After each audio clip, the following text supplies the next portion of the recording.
कभी सोचा है कि बड़ी से बड़ी कामयाबी शोर शराबे में नहीं बल्कि गहरी खामोशी में जन्म लेती है। सुनने में थोड़ा अजीब लग सकता है ना, पर आज हम इसी आइडिया को समझने वाले हैं कि कैसे दुनिया की नज़रों से ओझल होकर अपनी ज़िंदगी को पूरी तरह से बदला जा सकता है। तो चलिए एक सीधे सवाल से ही शुरू करते हैं। हमारे बड़े बड़े प्लान्स आखिर फेल क्यों हो जाते हैं? हम सब ने ये महसूस किया है, बड़े बड़े सपने देखना, लक्ष्य बनाना, पर वो कभी हकीकत में नहीं बदल पाते। देखिए, इसका एक बहुत बड़ा कारण ये है कि हम जितना ज़्यादा अपनी ज़िंदगी और अपने प्लान्स लोगों को बताते हैं, उतना ही मुश्किल हो जाता है कुछ बड़ा हासिल करना। ये एक तरह से खुद अपने ही रास्ते में रोड़े अटकाने जैसा है। अक्सर होता ये है कि लोगों की उम्मीदें, उनकी बातें और कभी कभी तो उनकी जलन ही हमारे रास्ते की सबसे बड़ी रुकावट बन जाती है। तो हमारे सामने ना दो रास्ते होते हैं। पहला, अपनी हर बात सबके साथ शेयर करना।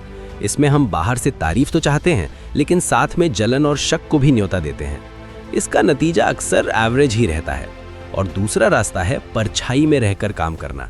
ये अंदर से मजबूती देता है, एक रहस्य और ज़बरदस्त फोकस बनाता है, और यही रास्ता हमें असाधारण सफलता की ओर ले जाता है। तो ये जो पूरी प्रक्रिया है ना, इसके 3 फेज हैं। पहला, गायब हो जाना।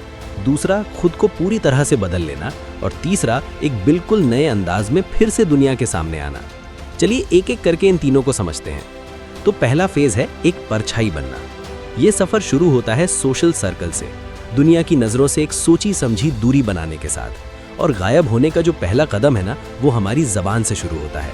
एक बहुत मशहूर लेखक ने कहा है, आप सिर्फ अपने शब्द बदलकर अपनी दुनिया बदल सकते हैं। मतलब हर किसी को सब कुछ बताने की जो आदत है, उस पर काबू पाना सबसे ज़रूरी है।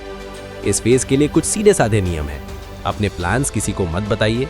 बिना मांगे किसी को सलाह देना बंद कर दीजिए। अगर कोई पूछे कि क्या चल रहा है, तो बस कहिए कुछ खास नहीं, अभी कुछ तय नहीं किया है। दूसरों के लिए एक पहेली बन जाइए। और हाँ, सबसे ज़रूरी बात, ये ढिंडोला कभी मत पीटिए कि आप गायब हो रहे हैं, बस चुपचाप हो जाइए। अच्छा, हमें अक्सर लगता है कि सब लोग हमें ही देख रहे हैं, हमारे बारे में ही सोच रहे हैं। साइकोलॉजी में इसे स्पॉटलाइट इफेक्ट कहते हैं। पर सच तो यह है कि किसी के पास इतना टाइम नहीं है। हर कोई अपनी ही दुनिया में उलझा हुआ है। जब ये बात समझ आ जाती है ना, तो दूसरों की राय से फर्क पड़ना बंद हो जाता है। तो जब हम दुनिया की नज़रों से दूर हो जाते हैं, तब शुरू होता है दूसरा और सबसे मुश्किल फेज, सीक्रेट वर्क। ये असली तपस्या का समय है, जो पर्दे के पीछे होती है। और यहाँ एक कड़वी सच्चाई है जिसे हमें मानना होगा। अपना दर्द, अपना पसीना, अपने आंसू और अपनी नाकामयाबी, सब कुछ छुपा कर रखिए। क्योंकि दुनिया आपकी मेहनत को नहीं, आपकी कामयाबी को सलाम करती है। इसलिए जो संघर्ष है, वो हमेशा प्राइवेट होना चाहिए। इस बात को जरा थॉमस एडिसन के उदाहरण से समझिए। क्या आपको पता है लाइट बल्ब बनाने से पहले वो कितनी बार फेल हुए थे? 1000 बार। और एडिसन की कहानी का सबक यही है, एक बड़ी कामयाबी आपकी 1000 नाकामियों पर पर्दा डाल देती है। आज हम सब उन्हें उनकी उस एक सफलता के लिए जानते हैं, उन 1000 असफलताओं के लिए नहीं। और ऐसा सिर्फ विदेश में नहीं हुआ। हमारे अपने doctor APJ Abdul Kalam, missile technology में भारत को दुनिया का लीडर बनाने से पहले उनके शुरुआती कई रॉकेट पूरी तरह से फेल हुए थे। तो ये बात साफ है कि कामयाबी के रास्ते में बड़ी बड़ी छिपी हुई असफलताएं आती ही हैं। इस फेज में एक जुनून की हद तक फोकस चाहिए। इसे एक फाइटर की मिसाल से समझते हैं। सोचिए, एक फाइटर दिन में 14 घंटे ट्रेनिंग करता है और दूसरा सिर्फ 8 घंटे। जब दोनों रिंग में उतरेंगे तो कौन जीतेगा? जाहिर है वो जिसने ज्यादा पसीना बहाया है। जितना बड़ा इनपुट, उतना ही बड़ा आउटपुट। लेकिन इस लेवल के जुनून की कीमत चुकानी पड़ती है। कोई सोशल मीडिया नहीं, कोई गेमिंग नहीं, कोई बिंज वॉचिंग नहीं, फालतू की दोस्तों से गपशप नहीं। दिन का हर एक घंटा, हर एक मिनट सिर्फ और सिर्फ आपके लक्ष्य को मिलना चाहिए। और फिर इतनी मेहनत और तपस्या के बाद आता है इस सफर का क्लाइमैक्स, तीसरा फेज, शॉकिंग रिटर्न।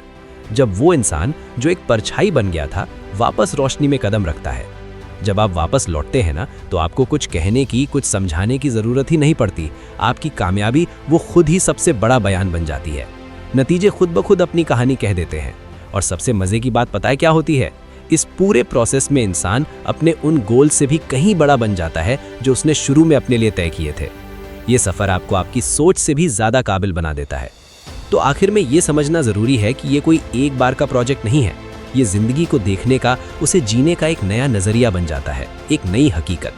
खुद को बेहतर बनाने की जो भूख है, वो हमेशा के लिए आपकी आदत बन जाती है। खामोशी में काम करने का ये अनुशासन जीने का एक पसंदीदा और सुकून भरा तरीका बन जाता है। असली शांति और संतुष्टि इसी परछाई में मिलती है।